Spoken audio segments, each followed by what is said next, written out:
5 seconds. The next item of expenditure which has attracted my notice is the expenditure on pensions.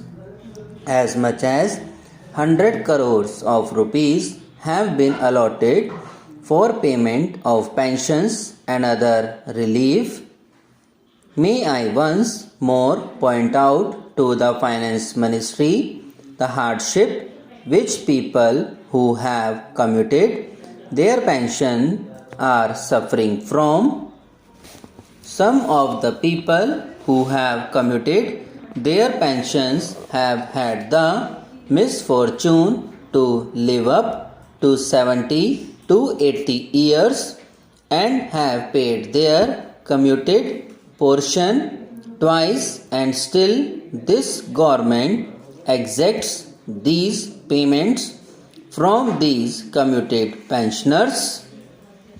I think the time has come when the Finance Ministry should look sympathetically at the lot of the commuted pensioners and restore the original pension at least 5 to 6 years after they have paid up the full commuted amount. Then I come to that white elephant in our government, namely the Planning Commission, which costs us rupees 10 crores.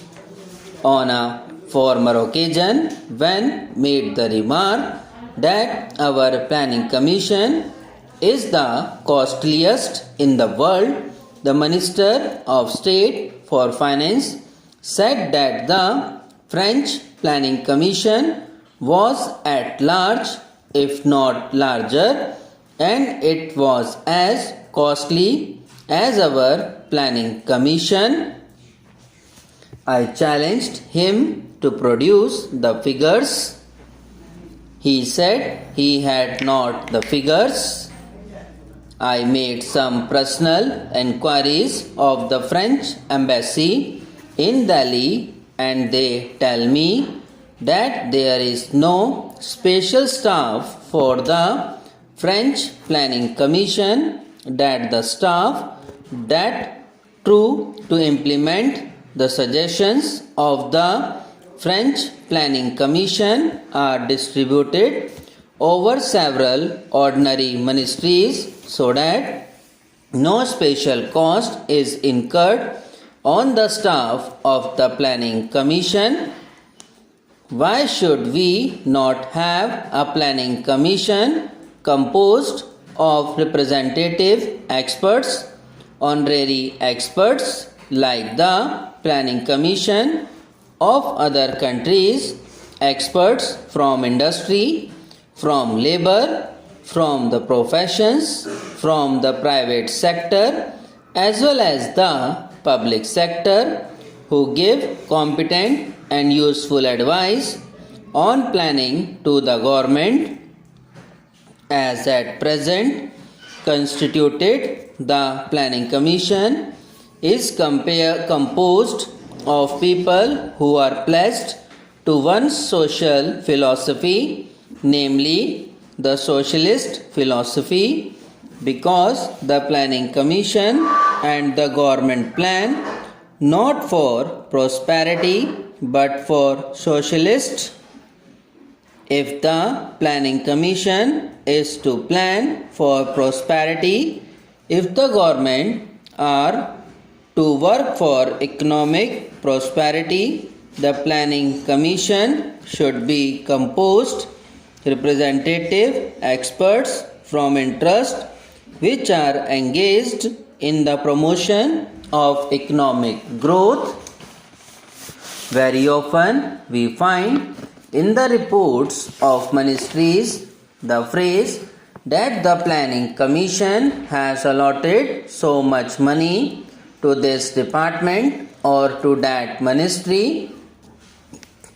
Who or what is the Planning Commission to allot sums of money It is the government departments that should allot. It is the ministry, the cabinet that should allot sums of money to this or that department.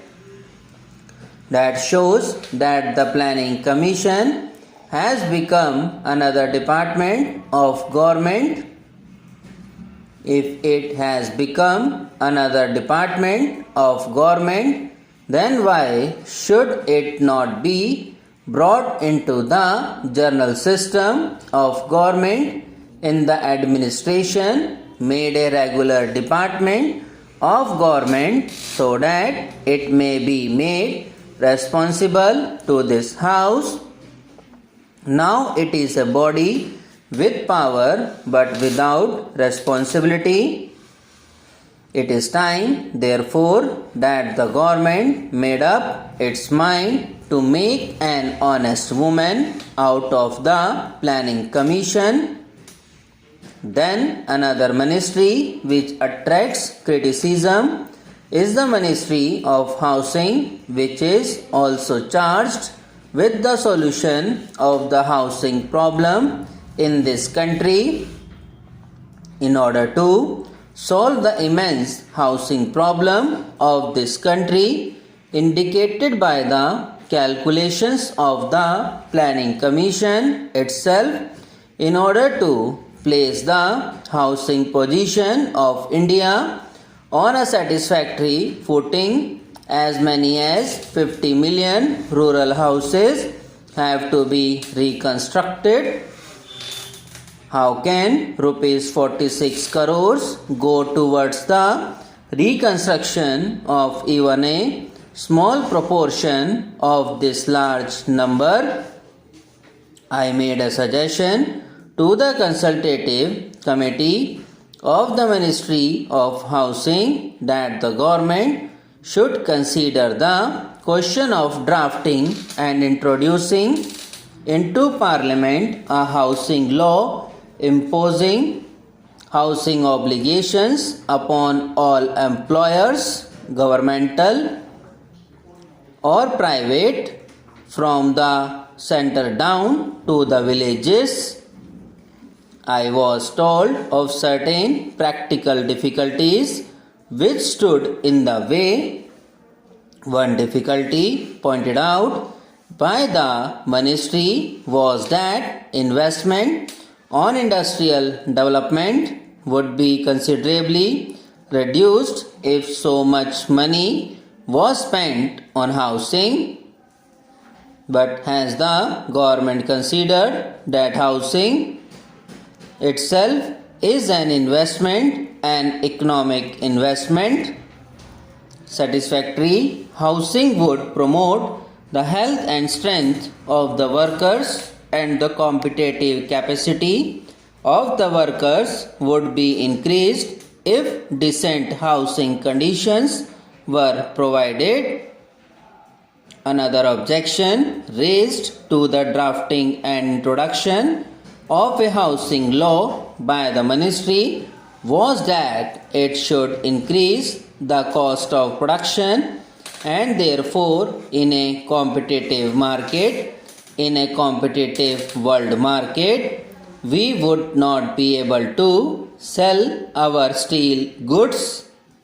This was exactly the excuse raised during the British days that if the wages of the workers were increased, we could not compete in the world market.